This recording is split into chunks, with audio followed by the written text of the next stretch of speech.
so it's going to cut you guys off.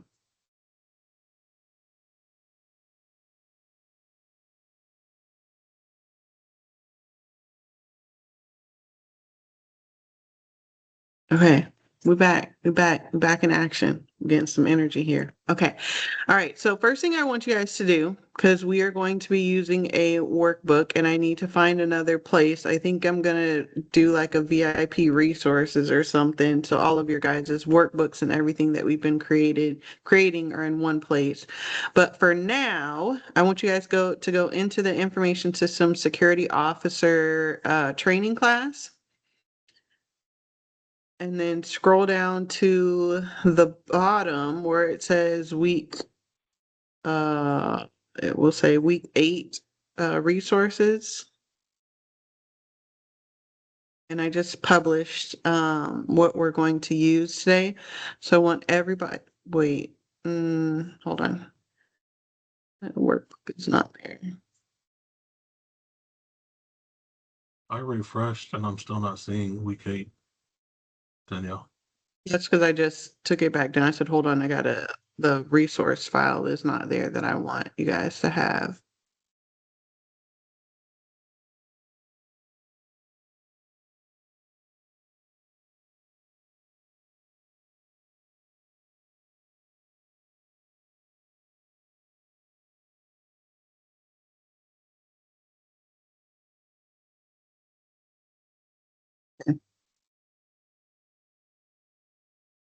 Now refresh and you guys will see week 8 resources.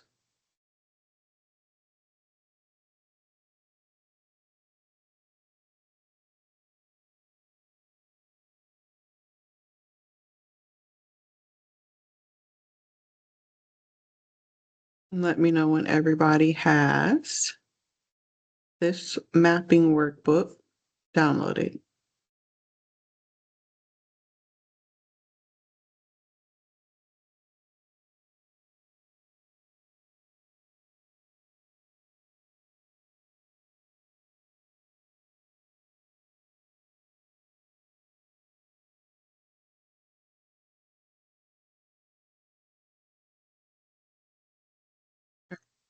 People have given the thumbs up.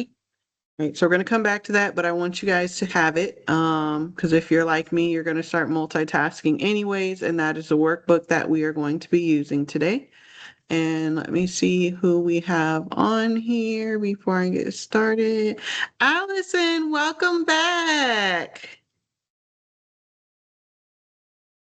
Thank you. Good Hope night, you had fun everyone. on your trip. I did. Good. Okay, so we'll go ahead and get started. Like I said, if you guys want to multitask, you can start looking at that workbook. I'm going to be referring back to it throughout this course. It looks funny on. Okay, I'm going to be referring back to it throughout this course. So as always, we don't have anyone new here, so I'm not going to go over the introduction again, but we are in week 8. So today we are going over standards and frameworks. So as always, as I was going to say, is we do have to go over some theory first so that you guys understand what we're doing. And then we'll go deep dive into that workbook that I just had you guys download. So foundation, what are these things, as I call them? So definitions that you will hear in the industry almost every day, probably. So you will hear the term framework, like NIST 853 Rev 5 framework, right? It's a structured guide for managing security. It's how we should organize security. Think of it as our instruction manual, right? For the framework, how we're going to implement something. You will hear standard. So specific requirement that we should follow. So what exactly do we need to do? So think of standard. When I think of standard, I like to think of the industry standard, right? So what is everybody else doing and how, like, what is the baseline for where we should be? So framework is how do we implement it? Think of it as our procedure. What do we do? And then the standard is what is everybody else doing? How can we be at baseline? And then for regulation, it's a legal requirement. So think of like HIPAA laws, right? So it's a legal requirement that you implement a regulation. So what will get us fined or shut down? Think of it like that. And then a policy is internal company rules. So when you guys sign in or sign up or onboard into a new agency, they typically have you sign off like on acceptable use policies and things like that. Those are internal company rules that you must follow. Now, however, the acceptable use policy is aligned with the NIST framework. However, how they wrote the policy, who signs off on it, things like that, that's an internal document. So to keep it simple, framework equals your structure, standard equals your rules, regulation is the law, and the policy is internal enforcement. Anybody have any questions there? And you guys are gonna have to come off mute because I can't see anybody if you have questions. Okay, if no questions, common frameworks. You have your NIST 853.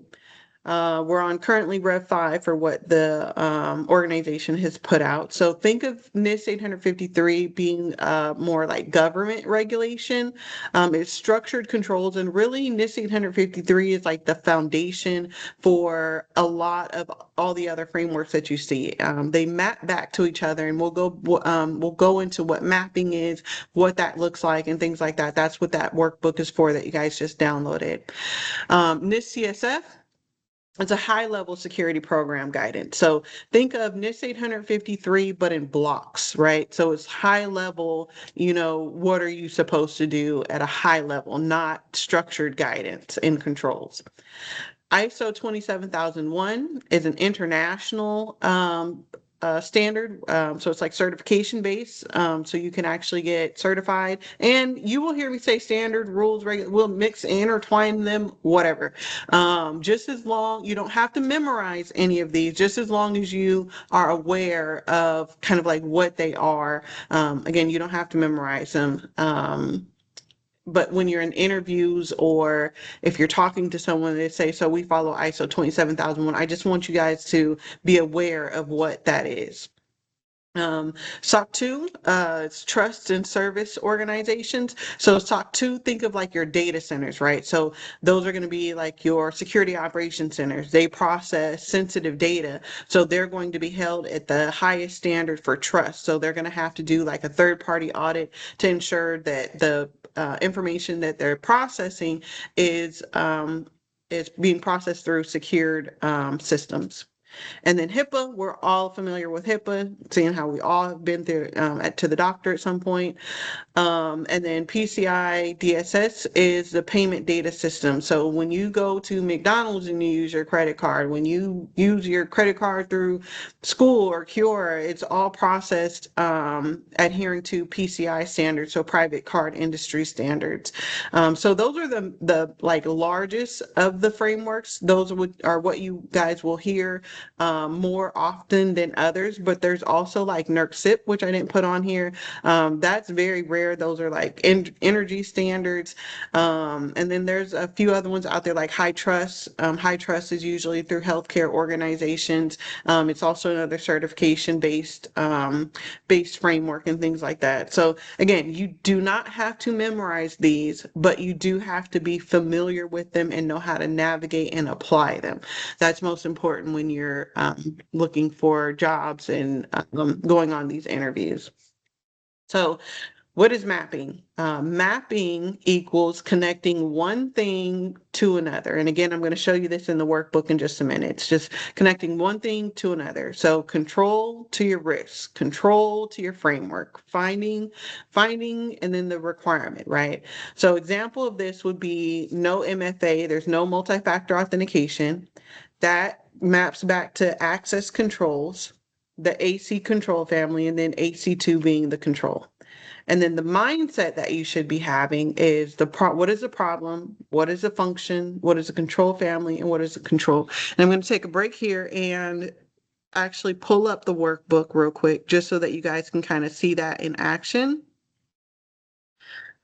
So here, if you take a look on tab 2 of that workbook, it says control master map, right?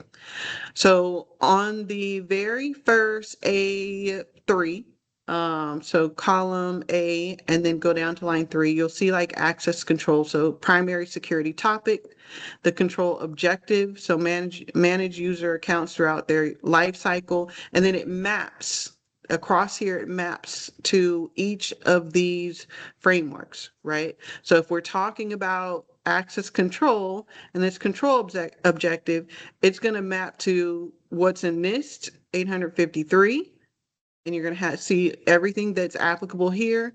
It's going to map to NIST CSF.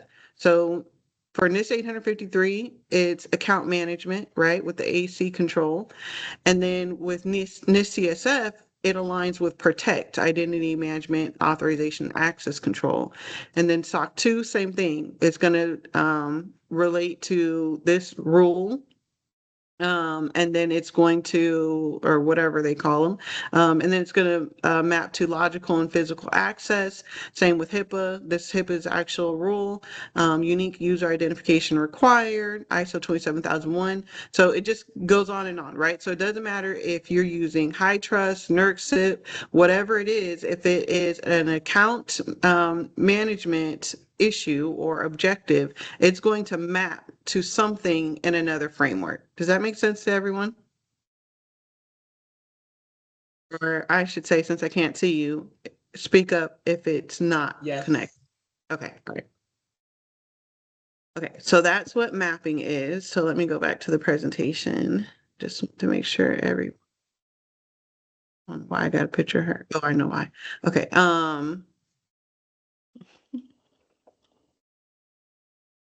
this might be. Okay. Okay, so you'll hear mapping a lot, right? Because there's I should actually go back. You'll hear mapping a lot because there's organizations that have to align with multiple frameworks. So if you're going to go work for a hospital, they may align with NIST CSF, they're going to align with HIPAA, they're going to align with PCI. Some may align with high trust. So mapping is very, very, very important. And then it also makes you sound good, right? So like if you're on an interview and they're talking about something, and I'm gonna have some interview like questions that you can ask too that are like beginner, but still make you sound like you understand what's going on. But if you're in an interview and you're like, oh yeah, I understand that, yada yada yada maps to XYZ, right? It actually sounds really good, makes you seem like you know what you're talking about and you've actually been using some practice. So mapping is really big. And it's actually one of the hardest things for an organization to do, because as you see in that workbook, there's so many control, and that I didn't list that by no means is that workbook an all-encompassed list of every control and rule. It's not that. This is a practice environment. Again, it's just a matter of practice. We're not memorizing this stuff. So the next thing is, what is an assessment? An assessment is big too, especially as a compliance analyst, GRC analyst, ISO. An assessment is when you're reviewing something to see if it's working. So when you get on the job, a lot of times if they're bringing you on, it's because they need somebody to fill that position, and maybe that position is a new position, or maybe that position just hasn't been filled in a while, but there's a gap, and that's why they need somebody to fill that gap. So a lot of times the first thing that you want to do when you get into a new position, you actually want to conduct an assessment, right? You want to know where they are now, where they want to be, and where the gap is in between, so that you can help fill that gap and get the company to wherever they need to be. So you'll hear a control assessment, So that may be, the NIST 853 controls that you're evaluating. It may be a risk assessment. So maybe like for the example that I always give, maybe there is staffing, a shortage of staffing, and they need to evaluate, what impact that's going to have on the environment for not to have, the necessary amount of staff. And then a security assessment. So you may be evaluating maybe the security tools or practices and policies, procedures, things like that. So an assessment is we're checking if what we said we do is actually being done. So that's another big one. A gap. So gap analysis. What I just kind of mentioned was what's missing, right? So the formula, current state versus required state. And what's missing in between is that gap. So let's call it a gap analysis. So for example, we can say multi-factor authentication is required, but it's not implemented. That's going to be considered a gap, right? Because it's supposed to be there, but it's not. And so for our mindset is what are we, where are we at? And are we, blah, where are we out of compliance and are we exposed? Um, What is a control? So we should pretty much know what control is. I mean, I have like beat this over your guys' head, but it's something that reduces risk. So you either prevent it, detect it, or correct it. And then the example again, multi-factor authentication would be like preventative. The similar would be like detective patch, or detective, and then patch would be like a corrective control. And then what is compliance? Compliance equals following required rules. These are required, right, in order to be in compliance. And compliance is on any job, right? What we're studying for is governance, risk, and compliance. That's why I tell you guys, even if you guys find a compliance analyst position, or if you find a IT security position, or just security analyst, whatever the title is, you want to make sure that you can even get hired in some type of adjacent position, because doesn't matter what organization you're in, all organizations have to be compliant in one way or another. Just like I use my previous background in investigations, right? I went from being an investigator, having no technical background, over to cybersecurity. But the most important thing was that I understood rules and regulations, because as an investigator, the doctors that I was investigating had to be compliant with the laws of the Dental Board of California, right? So you can really use your transferable skills to apply to any position getting into cybersecurity once you understand that compliance. But you can be compliant and still be insecure.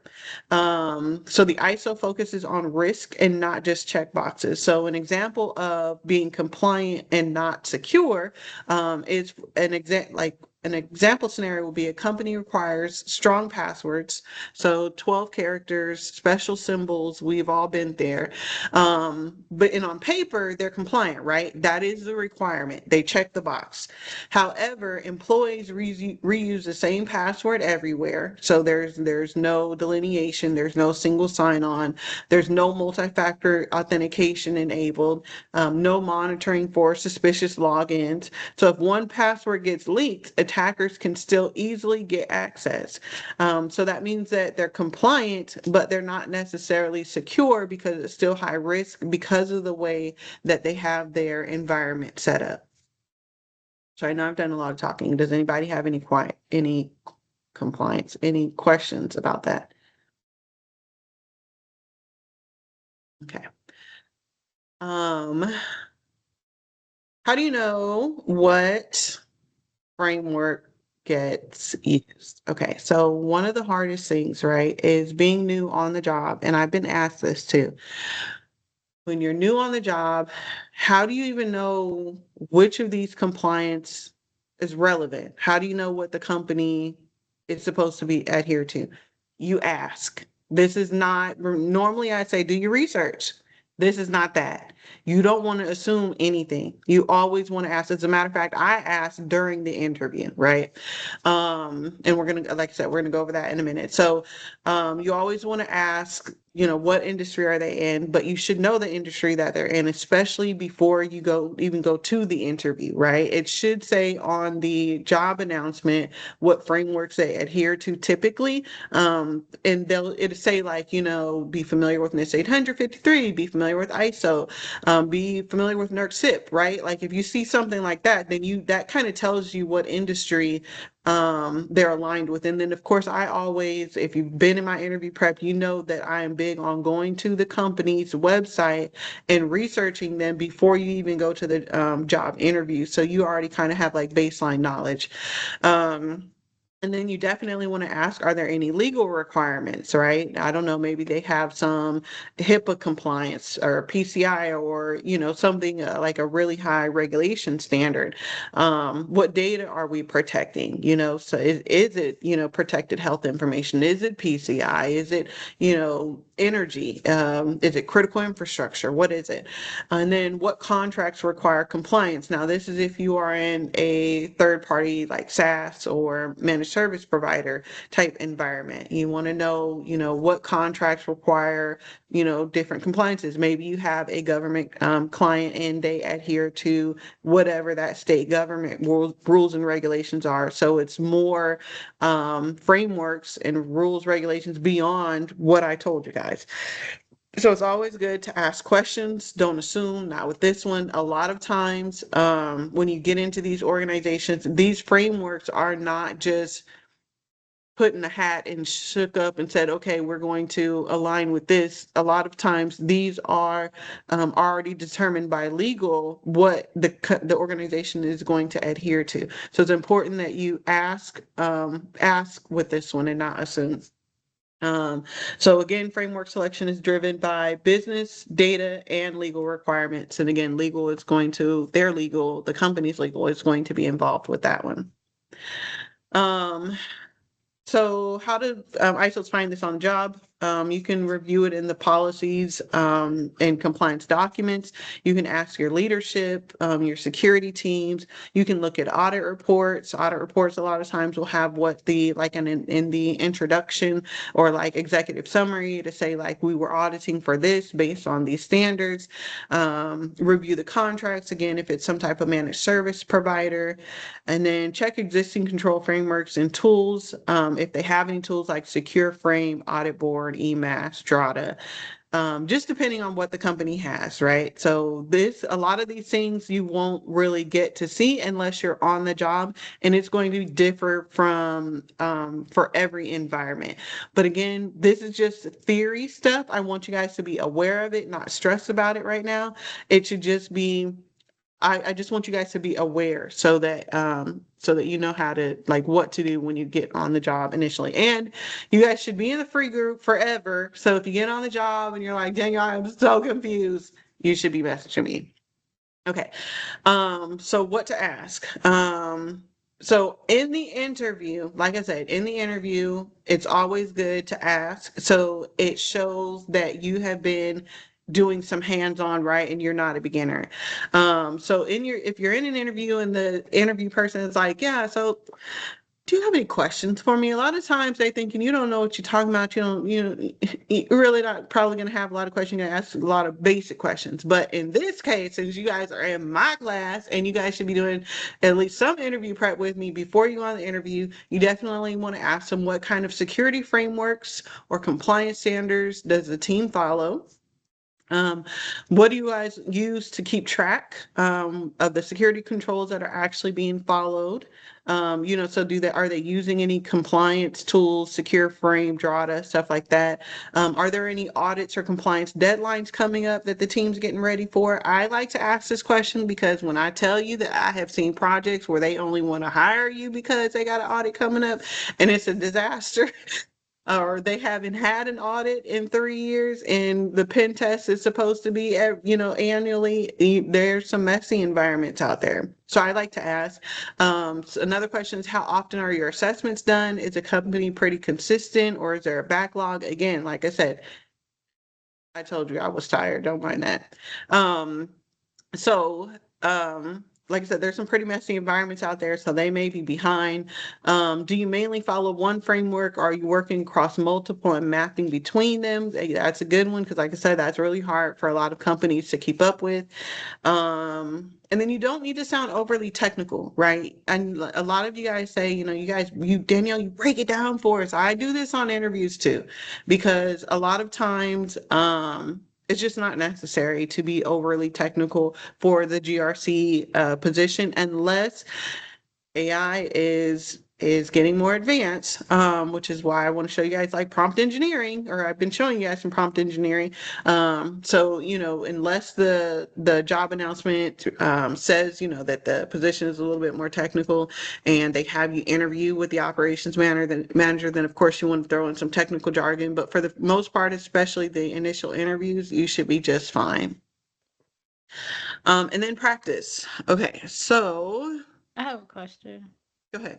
How often on the fourth, I think it was the fourth question, how often are the risk assessments usually done, like from your experience, or Annually. you said daily? Annually. Oh, annually. Okay. Yeah. Okay. So risk assessments, like full on risk assessments, like we're looking at your NIST controls, we're looking at your operations, we're looking at all this stuff. It's annually. Same with the penetration test. The recommendation is annually. So is that separate from auditing? Like, is the assessment first and then the auditing, or is that a part of? That's usually all in one. Okay. But again, it depends on the environment, right? Because there may be quarterly, I'm going to say quarterly, what's the word that I want to use? Quarterly assessments, if you will, but that could mean that they're evaluating for NIST 853. That's because they do it once a year. And then they're splitting up the risk assessment because they're evaluating for HIPAA and the operations portion of it type. So it could be broken up to where you have multiple assessments throughout the year. Does that make sense? Yeah, that makes sense. Thank you. You're welcome. Okay, practice. What I wanted to do was get you guys working in the workbook because, like I said, what the theory portion of it is pretty boring, right? You guys aren't going to remember. I know you're not going to remember what we covered today, right? How you actually get the experience is on the job, which is why I like the hands-on. It's all my big thing has always been like the hands-on training. So I want to explain this workbook to you, and then this in the community in the classroom above the workbook is the scenario trainer. You guys know I like to give you guys instructions on how to use the prompt, and then we're going to run it as an ISO trainer. So you're going to copy and paste it into ChatGPT, but I'll explain the workbook to you guys first, so you guys know how to go back and forth between it. So, for the mapping workbook, the initial part where it says why frameworks or why framework mapping matters, we have just like some explanations here, right? The problem, the benefit of it, real world example, which I've already covered, understanding the frameworks. So I just covered these, but this gives the frameworks for to you guys in more detail. And then the frameworks versus standards versus regulations versus control, which I've already explained. That's also here in the document.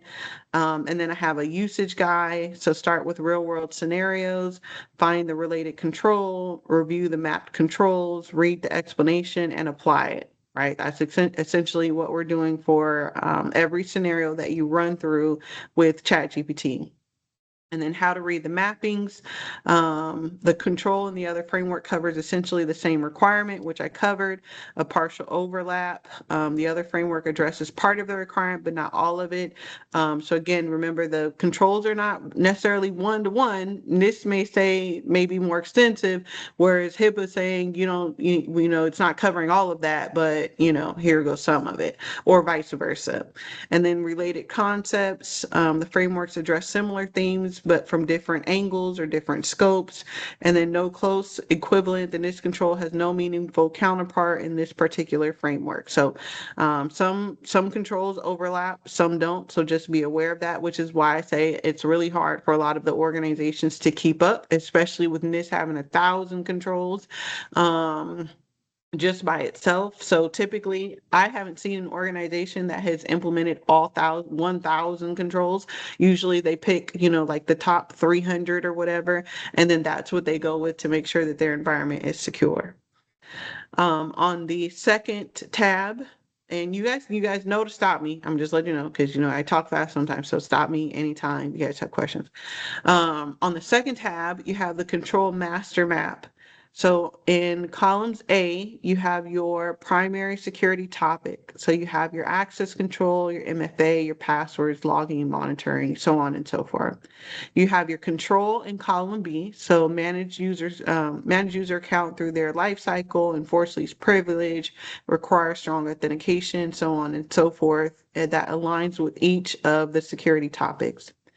And then kind of what I've already gone over is the mapping, right? So you have your NIST 853, the family, the control name, and then what it is in plain English for you guys. And then across the board for each one that we just covered. CSF, SOC 2, HIPAA security rule, ISO 27001, and then some mapping insights. Like I said, it doesn't always have like some direct overlap, but it gives you some detail here, and then like interview talking points. So it says AC2 maps directly to SOC 2 and HIPAA's unique user identification requirement. I've used this control to build user provisioning and deprovisioning workflows and quality access reviews. Now, I've never been on an interview, and I've never interviewed anybody that said, well, how did you use AC2? Because I ain't gonna lie, I'm not gonna remember how I use AC2, and I have used AC2 over 7 years, millions of times, right? I don't remember that stuff. Half the time I don't remember all the scenarios.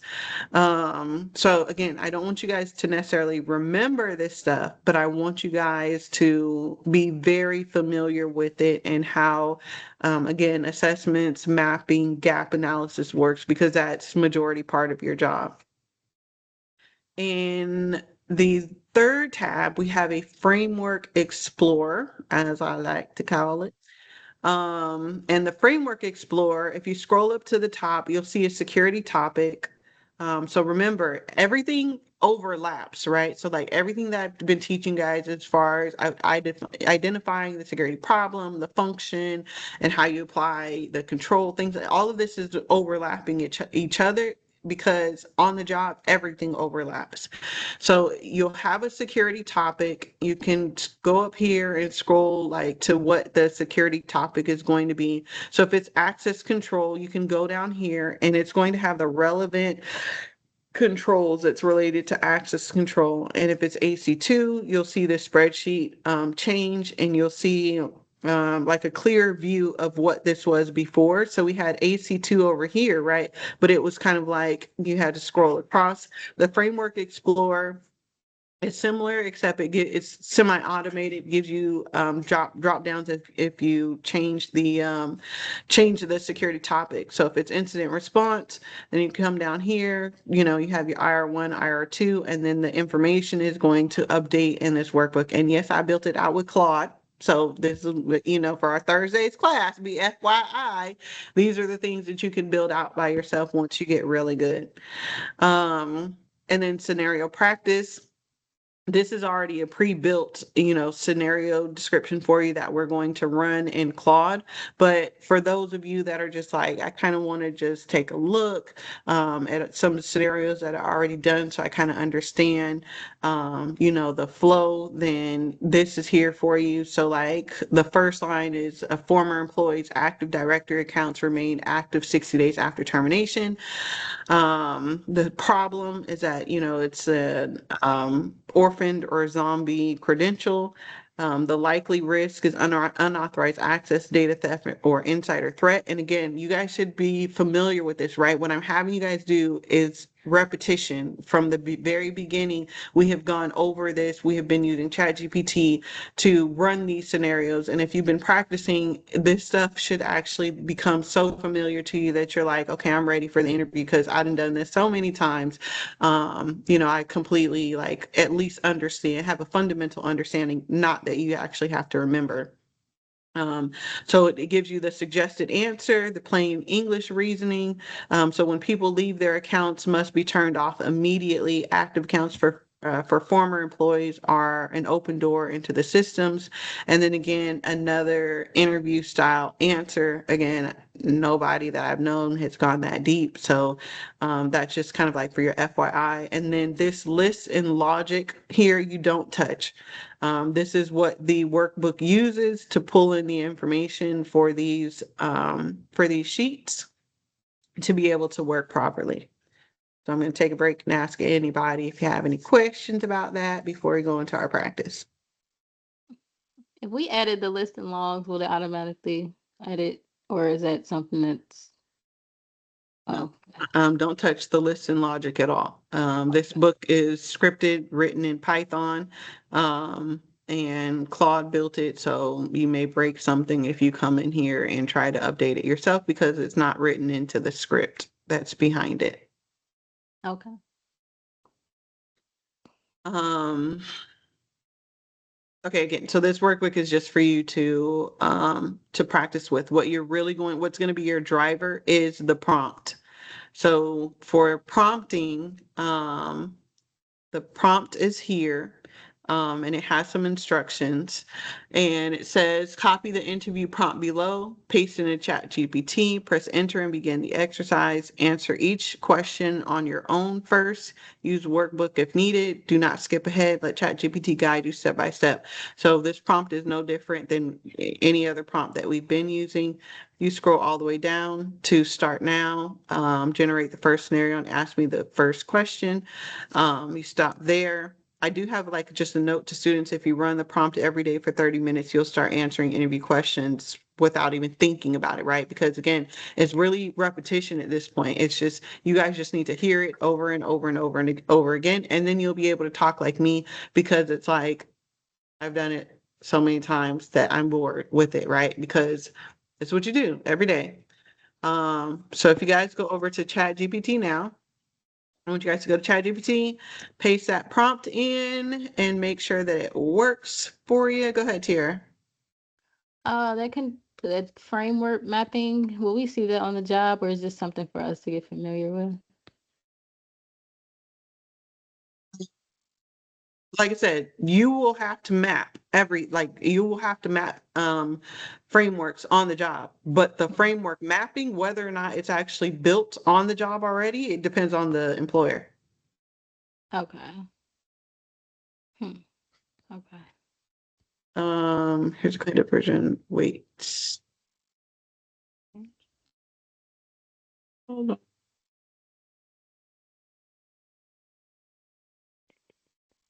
Oh, sorry. Do it. Hold on, let me start in the chat.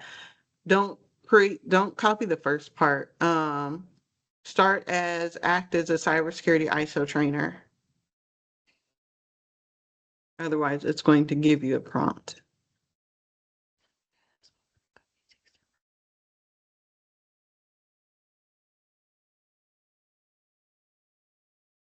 Okay.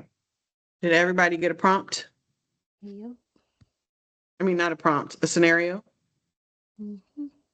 Okay. So we can work through the first few together since we have some time. So a small company has 25 employees.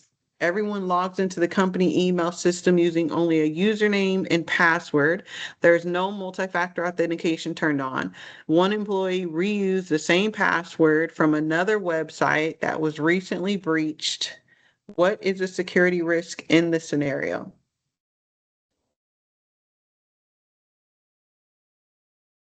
And you guys got to tell me the answer.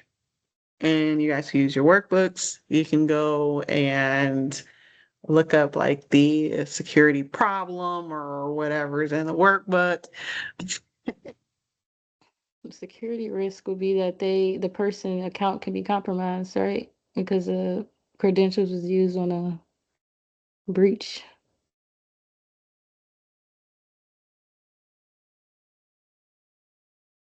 Look at you go, girl.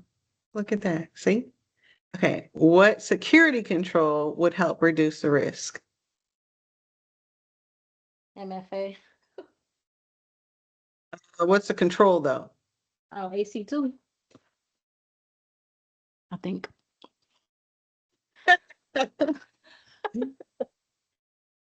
Oh, wait, you were right. Okay. Uh, You were right in the thinking. Okay, MFA. I was thinking control, but AC2 was the right control too.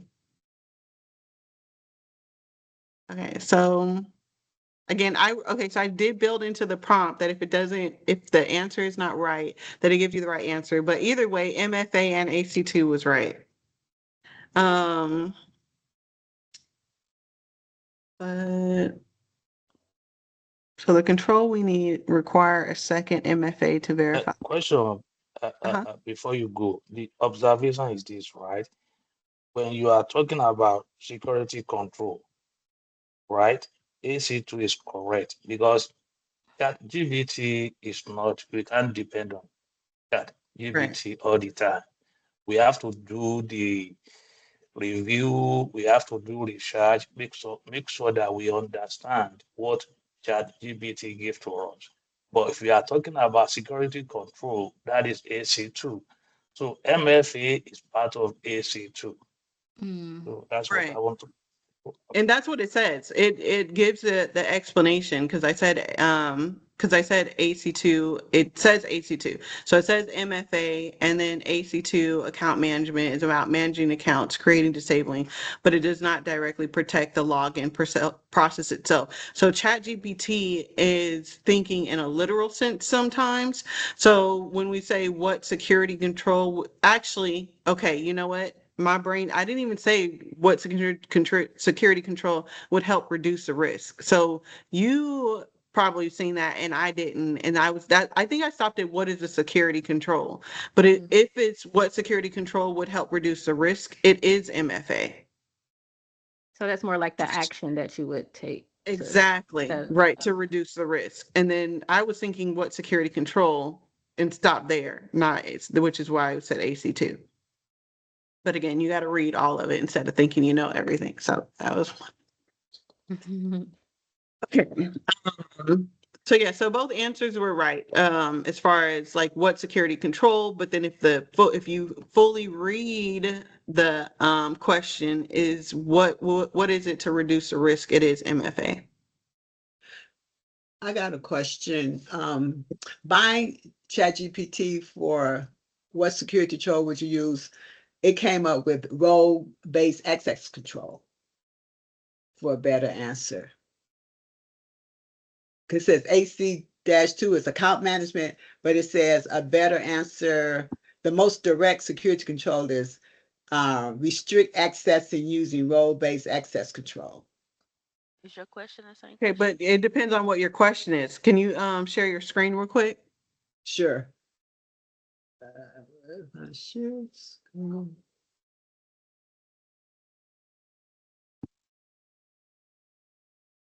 Is it sharing?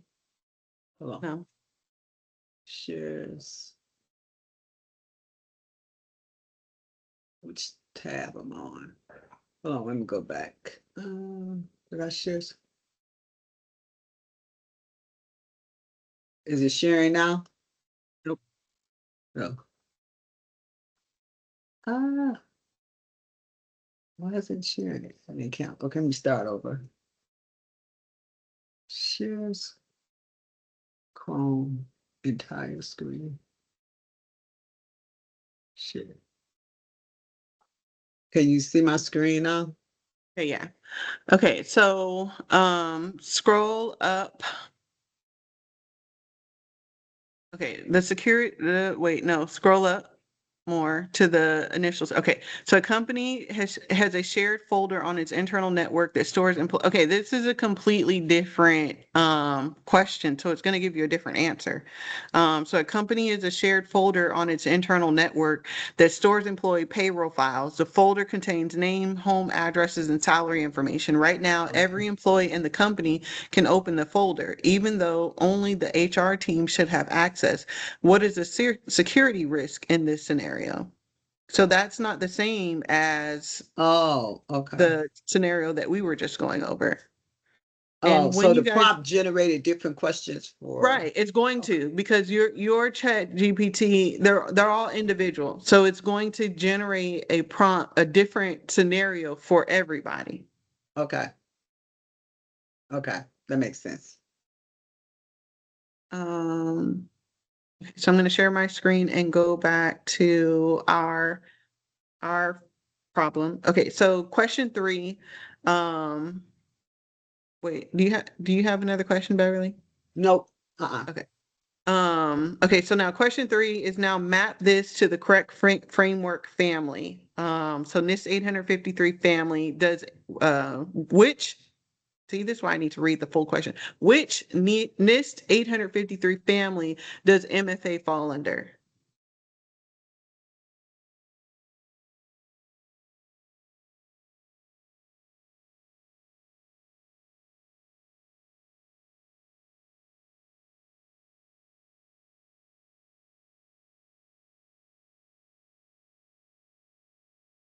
Would it just be access control, or I don't even know. So Identification and this is, authentication. you said what? Identification and authentication, IA2. So it's the family. It's asking for the family. So see here on the, what am I, the Framework Explorer. So the NIST 853 family is going to be on line 11. I thought we were looking for MFA. No, we're on the next question now. It says, map this to the correct control family for MFA. Yeah, for the, but the family. So the family is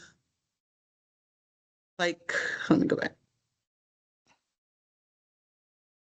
Identification on The family is here in column Right. C.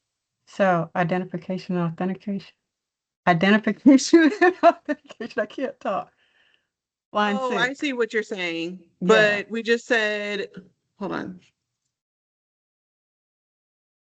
Let's Yeah, do for it. MFA. Which family does MFA fall under? We Yeah, I just think said it's I see too. yeah. So MFA is all about proving who you are before you have access, identification, authentic. Look at y'all. Okay. I told you y'all don't gotta remember this. I don't even use these scenarios anymore. Okay. But good for you guys, so you guys need to get a job. Okay, so next question is, what is the gap in this scenario? What is missing or not implemented? MFA.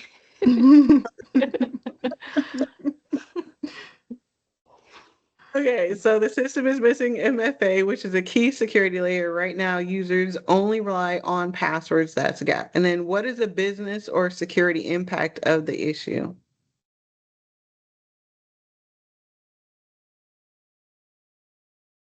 That a threat actor would be able to access um So like loss of data or like um money. Yeah, go back to the scenario. A small company has 25 employees. Everyone logs into the company email system using only a username and password. There's no multi-factor authentication turned on. One employee reused the same password from another website that was recently breached. So since that website has been breached, their password is out there on the dark web.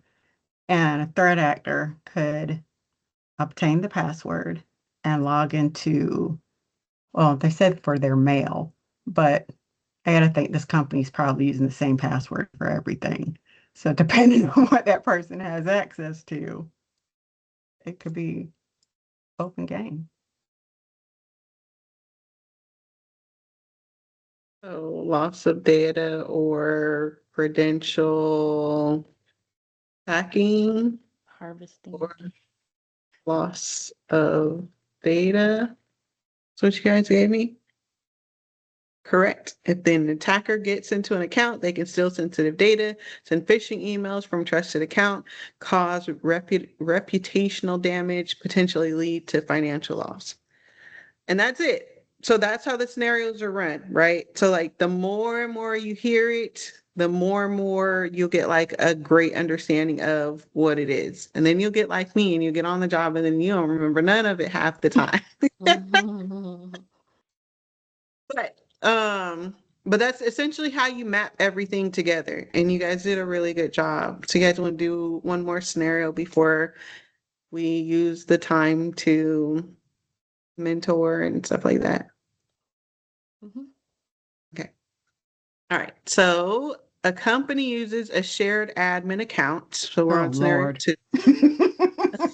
The company uses a shared admin. Oh, okay. And then you guys know, especially if you guys are in the AI data analysis course, prompting. I gave you guys the prompt frameworks. So when you guys are ready throughout the week to go on to more advanced scenarios, just prompt it to give you more advanced scenarios. So a company uses a shared admin account called IT admin. Multiple IT staff members log into the same account to manage systems. There's no way to track which individual performed specific actions. What is the security risk in this scenario? Just reading that makes your eye twitch. Oh, you know what? Why y'all didn't tell me to make the screen bigger? You know, I can't see No, either. I'm saying that scenario just because Oh, there's companies out there like that. Is that oh my gosh, that just gives me oh. you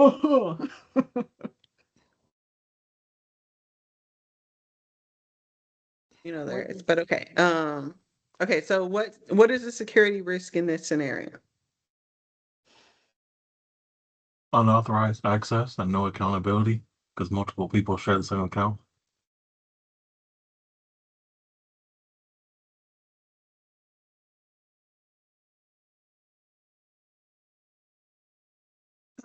The mundo. Y'all didn't know I spoke Spanish. Mhm. Okay. What what what security control would help reduce this risk? AC6 least privilege. Least privilege, separation of duties.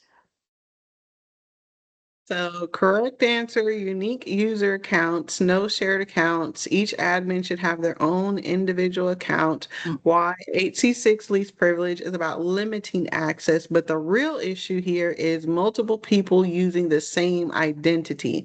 The fixes make every user uniquely identifiable.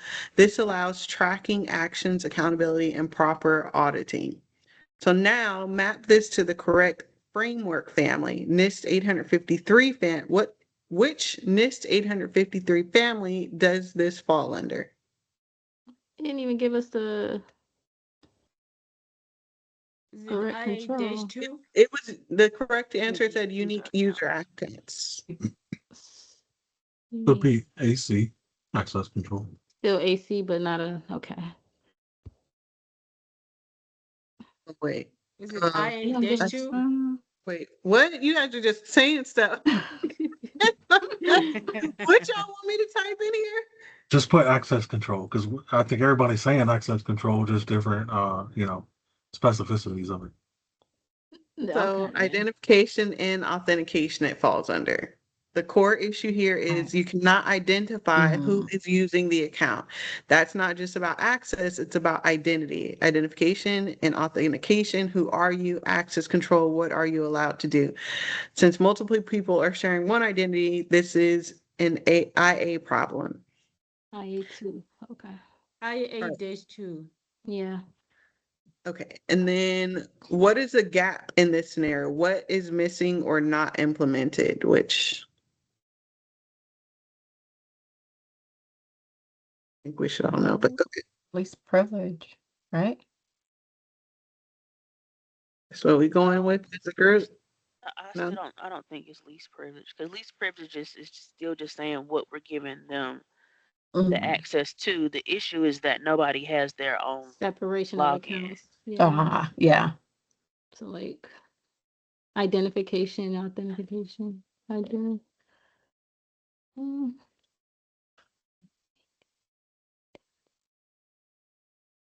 So that's what we're saying, Gina? No unique identity?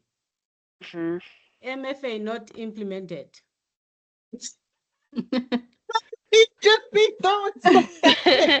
Yeah, and it still won't be MFA either because that's just saying we need two ways to identify for the password. Yeah. So yeah, Look at this Gina Bina. Okay, okay, individual. girl. Look at y'all having to. You know what I? Okay, so you know what I love about this is the same conversations that you will have with your peers on the job. Literally, like with the agentic security engineer that I'm like that's supposed to be my mentor right now. I'm going back and forth with him about him being able to automate every position, and I'm like, no, you can't. Like legally, no, you can't. And he's like, but I can. Like, so you guys are going to have these back and forth discussions. And so it's good for you guys to practice now in this environment and be able to articulate your thought process. So that's really good, you guys. Like, really good. I'm so proud of that. Okay. Um, and Sammy, I just love you because you just be throwing some answers. Okay, Gina. Now, I have a question though on that this scenario. Um so I know the first question that we got wrong. Um I'm sorry, no. Well, this the I last think we scenario that got we're doing. wrong. Um this one right here. Wait, No, so the last scenario one. scenario. Yeah, It's last scrolling by scenario. itself, by the way. Yes. I just, okay, okay, so scenario um two,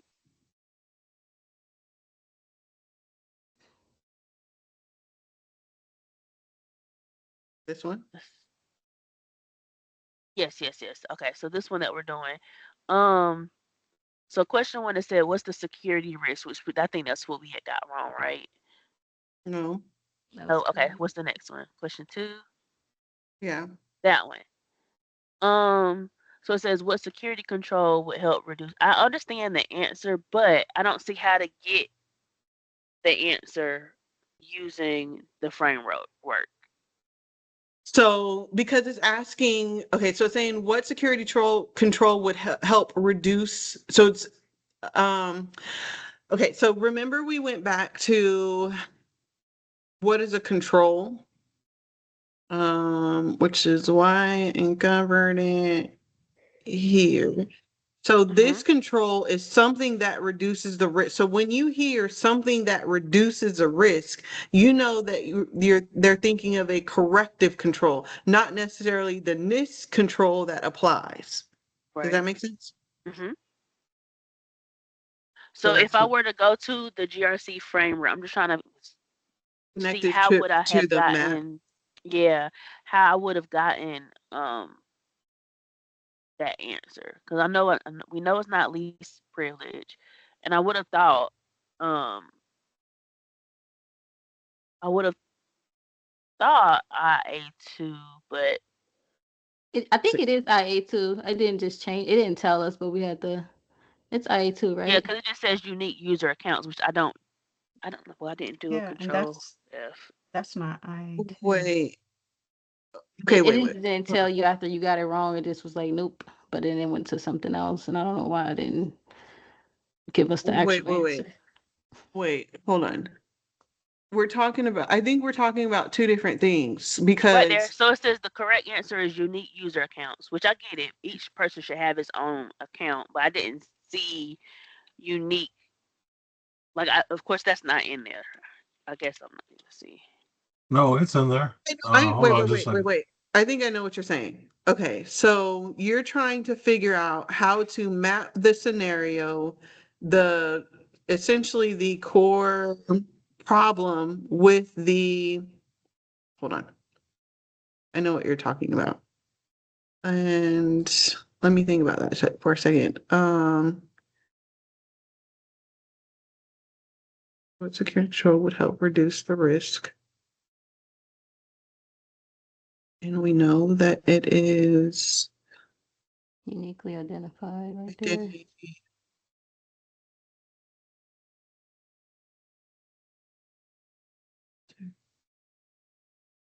And it would be I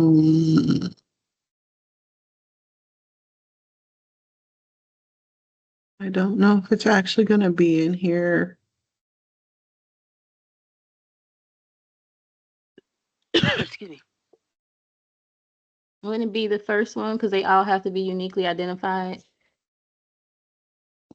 in the plain English part? Yeah, but she's trying to figure out how she would like how does she know to go to IA? Does that make sense, right, Gina? Yeah, I mean, my logic, like I said, I would have went to IA. I wouldn't have did IA2 because that's, like I said, that's the two-step. So I understand that. So I would assume it says password management. We're dealing with password management, so I would have went to IA5. But of course, the way that ChatGPT came back and said, no, we got it wrong because it should be like how the other one that gave it, we can see that actual answer in our book, but in this particular when we don't see that. I don't see unique user accounts because that's what I'm thinking. Like that's what it's saying. That's the control that we would use, and I don't see that in Okay, my but it book. says all users must be uniquely identified. So all Mhm. user accounts is the same thing. Right, but see that. Because So if me they say they reading this must be is saying unique, this. Me reading this is saying that box belongs to multi-factor authentication, which that's not the Mhm. answer. if whenever they are talking about IA2, every individual must be uniquely identified. Mhm. My home username ID should not be the same as your home, right? That is what he's talking about, IA2. Every user, all the admin, right, to the system, they're supposed to have a unique identification. That is why they don't use share account, right? So everybody must have their own ID plus password. And then the other layers is the multi-factor authentication. But in as much as you are logging to the system, you are using your credential, that is your user ID and password. Mhm. But they are not using shared account. That is what he's talking about. So IA2 is correct. I I think it's think But because of the topic and how another it's thing is laid this, out. right? Yeah. That That's probably what GBT it is. is not the authority. That is what I was trying Right, to put out the other time. That right, GBT but is it's not the still authority. correct. It But may this be is still correct. correct. It's still correct, I understand, but we need to dig deep to hit, right? To map everything with the scenario. And she understands that what she's saying is in her mind, this is not mapping back to how they got this answer, right, Gina? Yes. Okay, yeah. Mhm. So what what what everyone is saying makes sense, right? We all understand that the the scenario, the question says, what security control would help reduce risk? The problem that Gina is having is that she's not putting together how it maps back to this particular control. I think, Gina, for you, just like earlier when I skipped over, like I literally skipped over would help reduce risk and I stopped at what security control. I think your mind first went to MFA should be used because the first thing that you said to me was I see MFA, you didn't see that all users must be uniquely identified. That's the first thing that it said. So it's like two parts, if you will. Like Demi, I think it was Demi, was saying the first part is all users must be uniquely identified and authenticated before accessing organizational systems. And then MFA should be used especially for privileged accounts. So it's two parts here, but it does say that even though it doesn't say user accounts, all users, user account, same thing. All users must be uniquely identified. So I think it's just a matter of like practice, and then of course making sure that we're reading in detail, just like I skipped over that second part of that sentence. I think you just in your mind you mentally skip over this first sentence. Well, I think the logic of that question, how do we solve it? MFA doesn't. I think that's what it said. MFA doesn't really actually solve it, right? You scroll back down for me.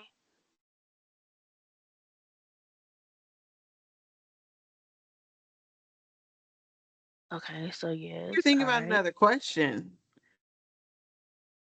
Because the MFA one was, I think we had Yeah, so that that's why was I was saying scenario one. MFA wasn't for this one. So that's why I don't know how we got onto that. So I was just trying to figure out.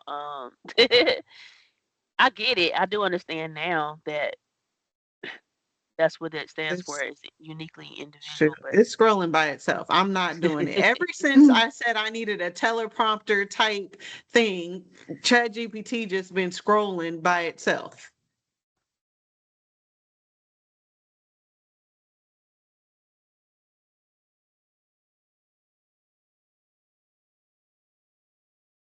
Okay, so this one was AC2. Wait, not AC2. It was AC2, but we that were one was looking at MFA, which right? control would help reduce the risk. Mm. And that's what I was explaining initially. So I skipped over this second half of this sentence and I said, what security control? The security control is AC2, but the control that would help reduce risk would be MFA. That makes sense. So those were the only two that had MFA.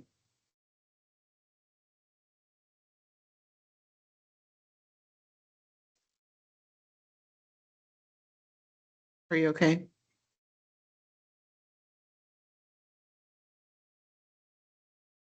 We good, Gina?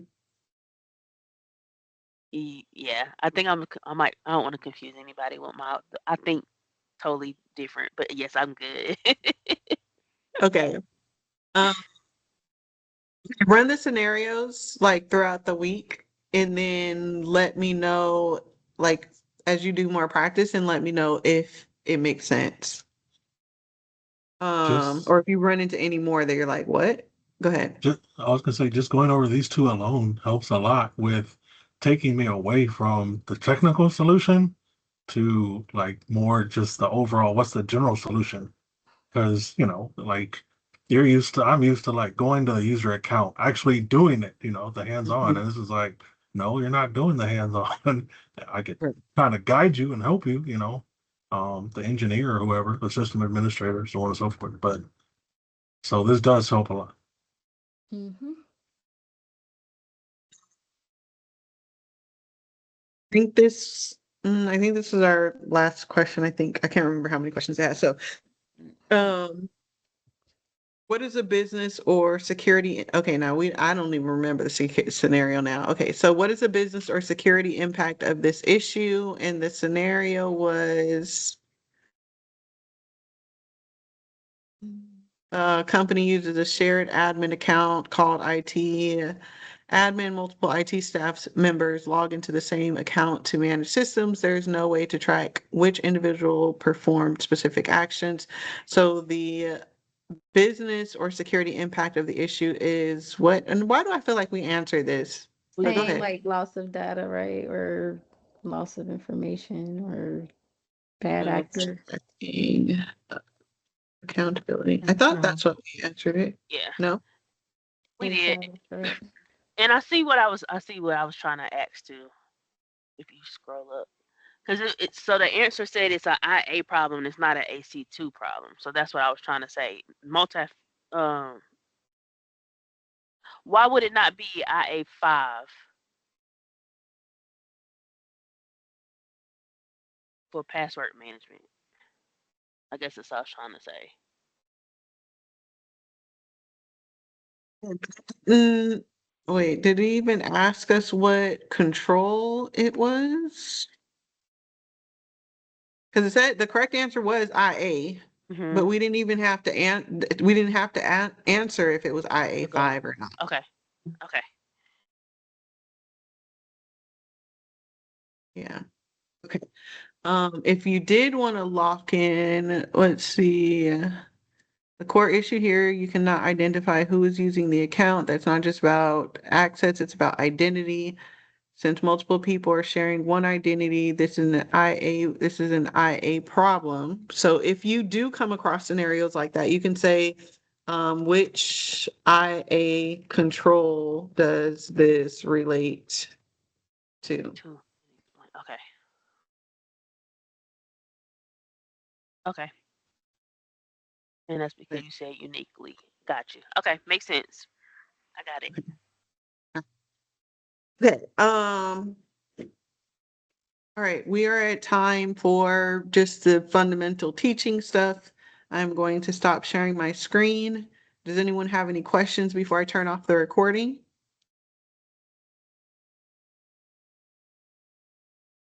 Okay. I'm going to stop the recording.